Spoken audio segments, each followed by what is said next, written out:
সম্প্রতি স্বৈরাচারী আওয়ামী লীগের ঘনিষ্ঠ দোসর কন্টেন্ট ক্রিয়েটর তৌহিদ আফ্রিদি এবং তার বাবা মাই টিভির চেয়ারম্যান নাসির উদ্দিন সাথীর গ্রেফতারের সময় ডাকসুর সাবেক ভিপি নুরুল হক নূর পুলিশের ওপর চাপ প্রয়োগের চেষ্টা করেন বলে অভিযোগ উঠেছে।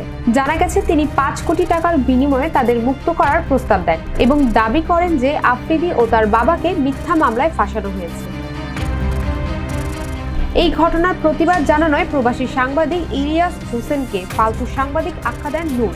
অথচ শেখ হাসিনার পতনে ইলিয়াস হোসেনের ভূমিকাকে গুরুত্বপূর্ণ বলে মনে করেন অনেকেই। ফলে নূরের এই অবস্থান রাজনৈতিক মহলে নতুন প্রশ্ন তৈরি করেছে।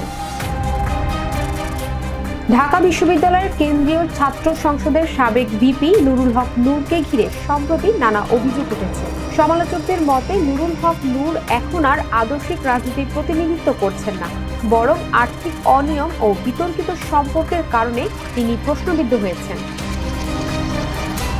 নুরুল হক নূর আরও বলেছেন, রাজনৈতিক প্রতিহিংসা থেকে সবাইকে মিথ্যা মামলার আসামি বানাচ্ছেন ইউনূস সরকার ও তার সহযোগীরা। এমনকি তাদের রাজনৈতিক সেন্সের অভাব রয়েছে।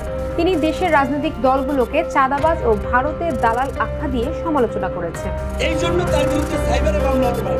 সমালোচকদের মতে নুরুল হক নূর এই ধরনের উস্কানিমূলক বিবৃতি দিয়ে আলোচনায় থাকার চেষ্টা চালাচ্ছেন। স্থানীয়দের ভাষ্য অনুযায়ী নূর একসময় ঢাকা বিশ্ববিদ্যালয়ের ছাত্রলীগের নেতা ছিলেন এবং তিনি চর বিশ্বাস ইউনিয়ন আওয়ামী লীগের সহসভাপতির জামাতা। আমার পরিবার আসলে পুরো পরিবারে ছিল আওয়ামী ব্যাকগ্রাউন্ডের। কিন্তু তবে সাম্প্রতিক সময়ে নুরুল হক নূরের বিরুদ্ধে একাধিক অভিযোগ সামনে এসেছে।